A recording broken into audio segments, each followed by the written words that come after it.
And if you've looked at the clock in the back, I apologize, it's 1 hour off. So we'll probably adjourn in a minute or two because it's 10 o'clock. Next item of business is the adoption of the agenda. Are any additions or deletions? Yes, sir. Mr. Chairman, I move we adopt the agenda as presented. Second. Second. Agenda public. All in favor? Aye. Public presentation comment period, 20-minute time limit. Public presentation time is intended as an opportunity for the public to give input on relevant issues and not intended as a question and answer period. Ms. Mouse, has anyone signed up? No, sir, not for the agenda. Would anyone care to speak at this time? Anyone care to speak? This presentation time is closed. Next is a report for Department of Transportation. Mr. Carter. Mr. Carter is unable to be here this morning. I think we had received the VDOT update ahead of time. I'll be happy to relay any questions or concerns that the board may have. Mr. Carter.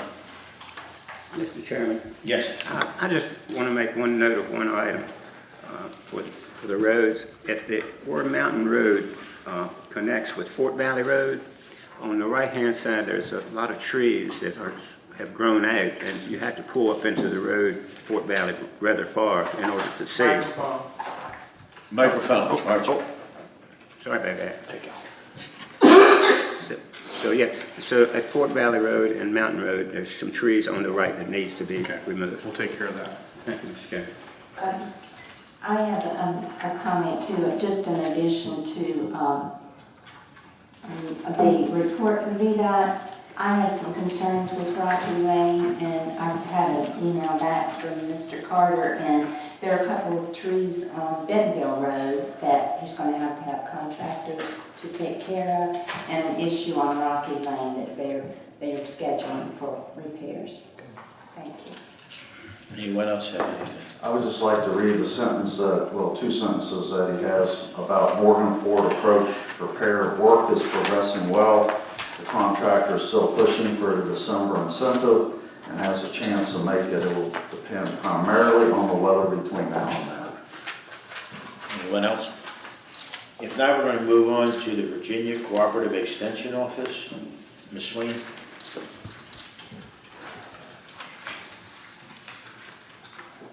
Good morning, Mr. Chairman and board members. Thanks for having us this morning. So for the ag report, one of the major things obviously is the spotted lanternfly, and that recently has been found in Clark County. So it is moved from Frederick into Clark. So that's kind of the big ag focus right now, is just making the public aware of that and what to do if they see those. So fingers crossed that they can kind of keep it there, but just to make the public aware that it is in the area now. For FCS, Karen is busy with her Managing Your Money series, and they're still on doing the search for the FCS agent that covers our county but also is housed in Frederick County. On to the 4-H. This report is for July through September, so that is our really busy season in the summer. This year for 4-H camp, we had 223 participants total from Clark and Warren County, and 153 of those were from Warren County. So we had a really good turnout. We had a great week. A lot of good kids, teens. Just very proud of them for all the work that they did over that week. We also held a day camp. We had 14 youth participate in that day camp this summer. It was Rainforest Adventure, and that was primarily led by our summer intern. So the kids kind of figured out about the rainforest. We got to visit the Luray Zoo. The kids had a great time during that week learning about different animals and just acting like some animals sometimes in some of the games that we played, just to kind of burn off some of the energy. During the Warren County Fair, we had 32 4-Hers that participated in the fair, and that was showing anything from the small animals all the way up to our large animals. So it was a great turnout, great week. We had 60 animals that were sold at the livestock auction, and then of course additional ones that weren't sold at the auction that were taken back home to go back on their farms, or some of them actually went on to the state fair. We also participated in the Worlds of Work program, which is a program for the 7th graders throughout the surrounding counties, and there's about 3,000 students that come to that one-day event held in Winchester. So we were able to promote just Virginia Cooperative Extension and Virginia Tech and Virginia State and our programs and what we do using some virtual reality goggles. So the kids really enjoyed that. It was a great time just to kind of get the name out there and show them that what some of the career opportunities are within Extension. We participated in the Celebrate Kids Day as a community give back. I thought that event was very well put together and well attended this year, and it was nice to just see our 4-Hers interacting with the community and just having a fun day. That's pretty much it for the 4-H program over the summer. It was kind of a lot squeezed in a short month period of time, and then we wrapped up the end of our year in October, and we're now starting into our new 4-H year with enrollments and just moving forward with starting all over again. At this time, if you have any questions, I'd be happy to answer those. Anyone have any questions or comments? I'd just like to ask, I know you got that program, Grace 300, whatever you're using, the biosolids. Were there any complaints about odors, or were there any concerns about runoff? I can't answer that because that's the program that ag agents do, but I'll certainly take that back to them and have them get in contact with you. All right, with thank you, that I appreciate information. that. Okay, any additional questions? Thank you. Great, That'll thank be you. that. Next is the report of board members. Mr. Carter? I just want to say that, send out congratulations to all those who were successful yesterday in the election, and also send out congratulations to those who went in and to put themselves out there and give the voters a choice. So we need more of that, and I think that's important in the democratic process. And that's all I have. I also would like to congratulate those that won in yesterday's election and wish you all well. Thank you. I'm going to ditto. I'd like to congratulate both those that were successful and those that weren't. It is, if you've never done it, it's not an easy task to run a campaign. It's draining on family, friends, personal finances. You need to be dedicated to run. And whether someone wins or loses, the county won because we have people that care. And the most important thing is to care about where you live. If you do that, you'll make a right decision. If you don't care about where you live somewhere else. Thank you. Mr. Sayre? Yes, I'd like to say congratulations to Walter Mabe, and I wish him the best, wish you the best, Walter. Also thank all of my supporters, and say promises made and promises kept. I am personally paying for my criminal defense attorney, even though the matter was completely dismissed.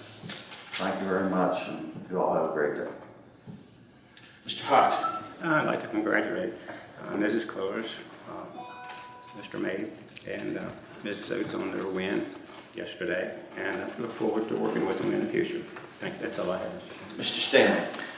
Mr. Chair, members of the board, along with the board members, on behalf of county staff, I want to thank Mr. Mabe, Ms. Cullers, and Ms. Oates for their election. We look forward to working with you the next 4 years. Also want to thank congratulate our constitutional officer appointees that we're excited about working with them and providing services to our residents.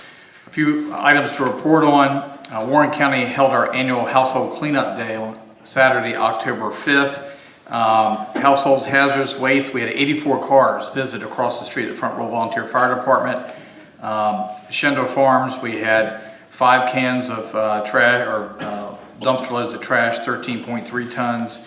Linden Park and Ride, 5 cans at 11.17 tons. Transfer station, we took in 671 tires and 39.67 tons of waste that day. In total, we had 64.14 tons of waste collected. We want to thank our contractors, Clean Harbors Environmental Services, GEI and Republic Services, also the RSW Regional Jail. Their inmates provided labor at those locations. The Park and Rec staff, solid waste staff, Kiwanis volunteers, Front Row Warren County Anti-Litter Council for their support of Cleanup Day. Safer Grant, Warren County has received notice that it was not successful this round for the Safer Grant for additional fire and rescue personnel. While we're disappointed, we hope that we'll be able to put an even stronger grant application in the next cycle with the opening of the new Rivermont Station planned for fall of 2020. Thanks to Chief Mabe and all staff involved in the development of the application. Delinquent tax sale, TACS, one of the county's 2 outside firms handling delinquent real estate tax collection, held a sale of delinquent properties at public auction here at the Government Center on October 25th. 28 properties were sold for a total value of $110,750. The sales have to be finalized and approved by the Circuit Court. Also want to note that Pond Law Group, our other delinquent tax collecting firm, has a list of 12 properties that are going to be going to the Circuit Court to set a date. I think they're hoping to either in January or probably February to set a date to sell those properties as well. Lastly, report on the bond refinancing. VRA priced the bonds to be refinanced for the county and RSW on October 30th. Pricing was achieved as follows. On the county bonds, based on market rates as of October 29th, they achieved net present value savings of $1,445,344.78. It was 6.17% of the refunded principal, and the 2012 refunding generated net present value savings of $2,949,902.92, or 10.12% of the refunded principal. And for the RSW, net present value savings of $4,139,412.95, or 10.92%. If you remember, the RSW had a 9% floor, I guess, on that, and so that made the threshold as well. We'll have be closing on those 2 bond refinancings here the next week or 2, and hopefully finalize that. And I'll get you an annual summary of savings and what that will mean for our budget next year in the next week or 2. That's all I have, unless there are any questions. Is there any questions for Mr. Stanley? I have one, if you will, Mr. Chairman. The Rivermont Fire Department, is that on schedule now, or how's that? Yes, sir. We're still shooting for fall of 2020. I think the next, they're pouring slab, hopefully, for the bays tomorrow. And I think the plan is for the steel to be delivered around the 1st of December to start erection of the building. That will only take a few weeks, so hopefully by Christmas, New Year's holiday, we'll have a building standing on the site. They've been real proactive as far as getting the base asphalt down and getting the site cleaned up. So a lot of the stuff will be kind of buttoned up for winter. Good. Thank you. Thank you. Mr. Hammond, do you have anything? What's that? Generally caught up with respect to county work. Still got some ongoing projects, 2 real estate projects, 2 bond closings, 2 litigation matters, and various real estate or Commissioner of Revenue matters. But the kind of backlog that was caused by y'all not having somebody for a while is gone. Thank you. Anyone have any questions for Mr. Hammond? If not, we'll move on to the approval of minutes. Regular meeting of October the 1st, 2019. To approve. Second. All in favor? Aye. Next is the regular meeting of October the 15th. Move to approve. Second. All in favor? Aye. Next is the special meeting of October the 25th, 2019. Move to approve. Second. All in favor? Aye. Next item of business is the consent agenda. Is there anything to be pulled for discussion or anything added? I would like to, I could make a short statement or pull item number 6.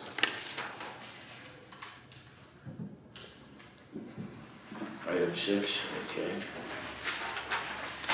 If there's nothing else, Move to adopt the consent agenda as presented with the exception of item 6. Second. all in favor? Aye. Mr. Sayre, item 6, please. Yes, this is a request by the Linden Little Chapel Baptist Church to place a nativity scene at the courthouse lawn from December 15th through to January 2nd. The only request I have that I hear from many citizens in the community is which is on item agenda number 5, the humanist, let's see here, get their exact name, Washington Area Secular Humanists, and they put up a panel. I just request that they normally put it within, adjacent to the nativity scene, like within a 1/16 of an inch. And it would be nice, I think they did it last time, and they would do that again, give some space between their, whatever they call 10 commitments and the nativity scene. You know, give it a number of yards or 10 yards or something. That would be nice. Thank you, that's all I have to say. Want to make a motion? I move that the Board of Supervisors authorize Linden Little Chapel Baptist Church to place a nativity scene on the Warren County Courthouse lawn from December 15, 2019 through January 2nd, 2020. Second. All in favor? Aye. Moving along, request proposed fiscal year 2020-2021 budget agenda and departmental request forms. Mr. Stanley? Mr. Chairman, members of the board, in your packet is the proposed FY 2020-2021 budget agenda. Also include our budget forms for review by the board. The forms require each department to present information regarding departmental goals, workload, and services provided. The purpose of the forms is to have greater objectivity for the budget process. They've also been revised this year in order to have departments and constitutional officers start with a zero-based budget. All department heads and constitutional officers will be asked to justify each expense for the new budget. The process of zero-based budgeting starts from a zero base, and every function within the organization is analyzed for its needs and cost. This is not a complete departure from the way we've always budgeted, as each department head and constitutional officer had to go through the justification during their meetings with the county administrator and finance director with final review by the board. Simply put, we'll request additional information and justification in detail for each and every line item expense as part of the budget submittal this year. As an example, the fire chief should show justification on the number of station staff to meet the needs of the community and the required staffing per station in order to justify the number of firefighters. Along with the zero-based budgeting, we'll request again this year the total overall budget amount requested by each department be no more than the previous year, as amended by the implementation of salaries for Phase 1 of the compensation plan. The board will consider funding for raises, including Phase 2 of the pay and comp recommendations for county staff after review of the anticipated revenue. Any additional requests for funding or staffing must be made separately, and such requests will be reviewed and prioritized for funding by the board. Departments will have to compete against all the other requests for such funding. So again, the information, the budget schedule, obviously it's up for change, and almost every year we end up adjusting meetings based on other issues going on. And last year, of course, we had reassessment, which we won't have this year, but sometimes that will throw a monkey wrench into it. So at least gives us an idea of the tentative schedule, but it can be adjusted. But it also means that we'll be doing a line item on every item that comes before us. And you guys, usually you have that ability to ask those questions as we go through, but what we're really asking the department head for each line item is start with zero and justify why that particular amount. Again, staff, we've always done that with them. You guys will have more information at your fingertips when reviewing the applications. And you can ask questions, whether we go through each line or the board members will ask questions, they'll have that information in the packet to be able to ask those questions. Very well. Yes, and just for the 3 new board members coming on, if there's something that they wanted to change, and they come on board January 1st, that you would listen to them and be amenable to any changes. I did just ask that, and we do it every time, ask that if anybody in the public's interested, sit in. It's an eye-opener when you see the work that goes into putting the budget together. It's not throwing a dart at a dartboard, but the departments are drilled on it, paperwork is given. Board members should, and I would say must, review what's there so they're prepared. But we need to be on top of everything on the budget. Citizens can send in questions. They can't question during our work sessions, but they can give written questions and get answers if they have questions. So that's transparency. And I really request, even though I'm going to be going fishing shortly, looking forward to my vacation, that we get people to come out, because we need informed individuals. And we quite often go on what we read on social media and not on truth and facts. So please feel free to come out. All right, moving on. We need Yeah, a take Oh, motion. Yeah, the other thing too is, Tony. like I think it's already to say, the schedule has some flexibility built into it. And I think the target date is to get the budget adopted prior to May 1, because that's when the school system starts letting their contracts. So that's what we've always tried to do for the past several years to get that done. And just echo what Mr. Norris said, and I've always asked this at all the, well, as we go through the budget thing, don't wait until the budget hearing. This is like a 3 or 4 month, well, actually started in November, I guess, with the Constitution, starting to get the budget together with the departments and stuff like that. So basically, November to April, it's almost like a 6-month process. So I won't say by the time it gets to the final adoption, it's too late, but it's a lot easier to have input along the way to see what's going on. I move that the Board of Supervisors approve the fiscal year 2020-2021 budget agenda and the departmental budget forms as proposed. Second. Is there any other discussion? If not, all in favor? Aye. Moving along, request for the approval of contract with the Berkeley Group for financial services. Good morning, Mr. Chairman and members of the board. So as we're all aware, Andre Fletcher, our finance director, left us in October, effective October 18th, actually. So we've been actively advertising prior to his departure. It's been more than 6 weeks, and we've had very minimal response. While current staff members have been capably managing the daily operations of the finance department, they're great. This vacancy obviously leaves a large void for which immediate assistance is required. The provision of interim financial services is critical to maintain the necessary oversight, supervision, and security for appropriate execution of the financial transactions and record keeping of the county. Staff, we reached out, contacted VML, VACO, Finance for any resources that are available to provide such assistance. And just some background on VML, VACO Finance. They're incorporated in the Commonwealth as the Virginia Local Government Finance Corporation. It's a not-for-profit. And was established in 2003 by the Virginia Municipal League and the Virginia Association of Counties to address many of the needs of those localities, school divisions, and authorities in Virginia. So they pool the resources of local governments to provide financial services that are lower cost. Unfortunately, they didn't have anyone available. And we reached out a couple of times to assist during our period of transition.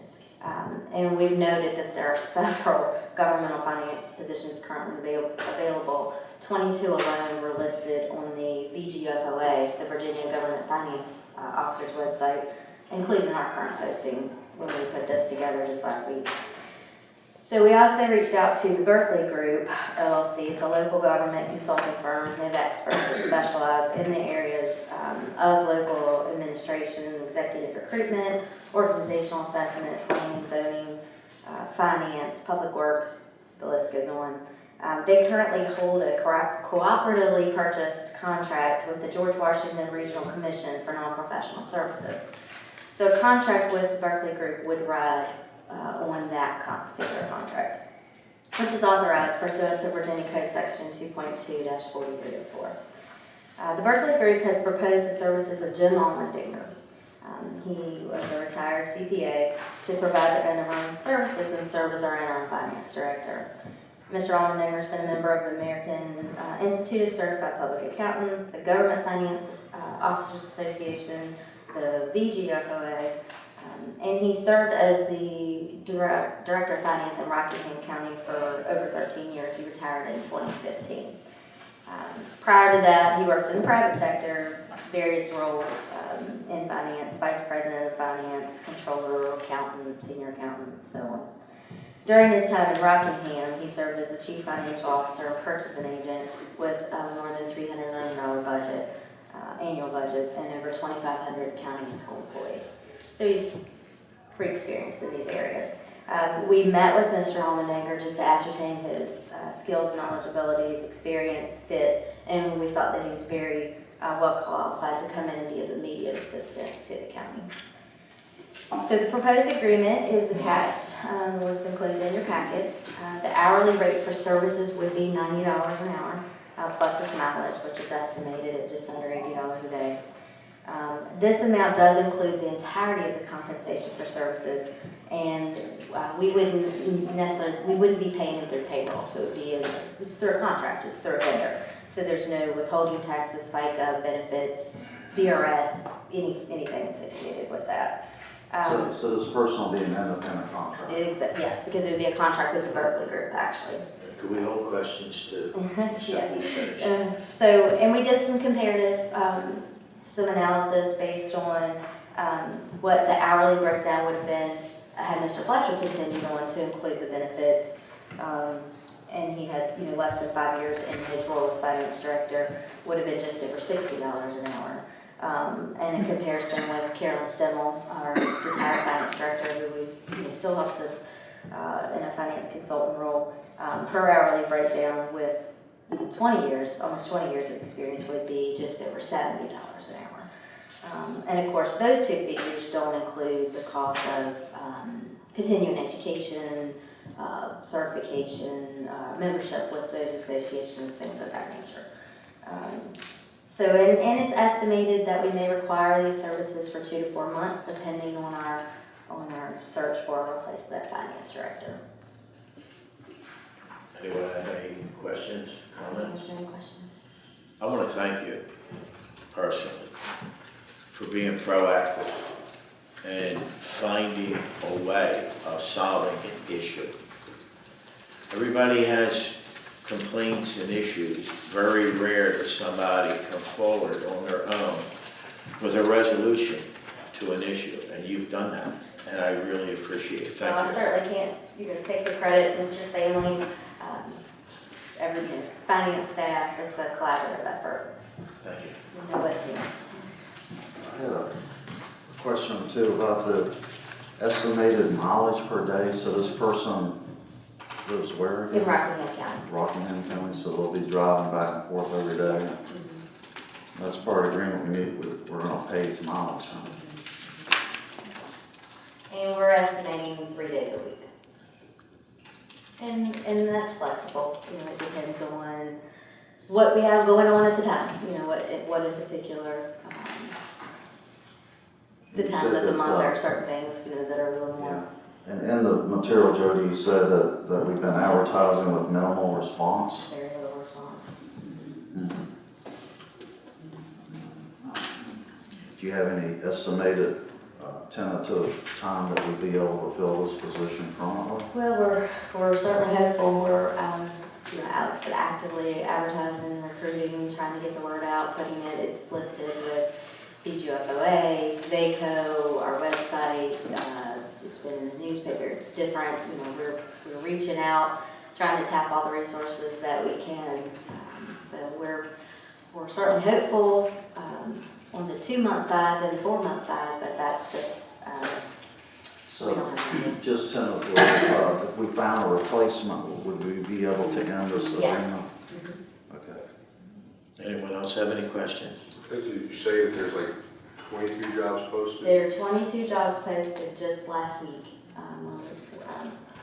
I guess they varied. I mean, they weren't all finance. They weren't all in the finance sector. No, Right. they weren't all finance director, but they could be a senior accountant position.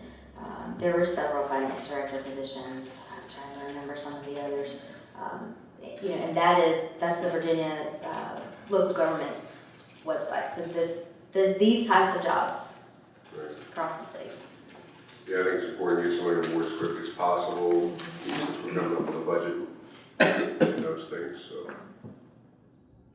And like I said, we do have, our staff, our payroll technician has over 30 years of experience. She's meticulous. We have a great admin assistant who puts our budget packet together. She knows, she has things together before. Our county technician, she's been with us, I think 17 years.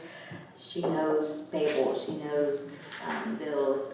Jeannie Decker and our CSA coordinator, she's top notch across the state. Her audit was one of two that was had no verbal or written reports. So we had, feel very confident in the staff we have, but we still need that supervision and those extra set of eyes, and we need that assistance. It's a critical role to the county. Anyone else? I hope this gentleman can help Warren County get the award again for, what is that called, Doug? The award that we won It's 4 the years straight? Government Finance Officers Association, so we've gotten it for both the budget and audit. We'll miss it for the audit for 18 because of delaying in the audit, but hopefully we'll be back on schedule this year for the 19 audit. It's a special skill set that we're looking for, and that's what everybody has to understand. It's not your general everyday accountant, but it is a special skill set. And it's not easy to get that government award. You have to have excellence in budget and accounting. And we've done that about 6 years straight. It was Probably somewhere 7 on the budget, or so on the budget, Any other comments? If not, I take a motion. Mr. Chairman, I move the Board of Supervisors approve the agreement between the Berkeley Group and Warren County for non-professional services. Second. Can we have a roll call on this one, please? Mr. Carter? Aye. Ms. Gladys? Aye. Mr. Sherman? Aye. Mr. Sayre? Aye. Mr. Fox? Aye. Thank you. Thank you very much. Next is general public presentation comment period, 60-minute time limit. This time is intended as an opportunity for the public to give input on relevant issues and not intended as a question and answer period. Has anyone signed up? No, sir. Would anyone care to speak at this time? Would anyone care to speak? If not, general presentation comment period is closed. Prior to adjournment, full disclosure, I'm on the executive board of Post 53 American Legion.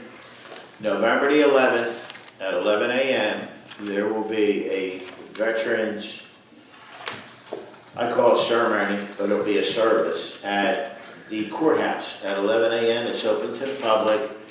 And afterwards, the Post opens the doors to the public to eat and meet and talk to the veterans. So I invite everyone to please come out. It's a very important day. Other than that, if anyone has anything else on the board, if not, we are adjourned. Thank you.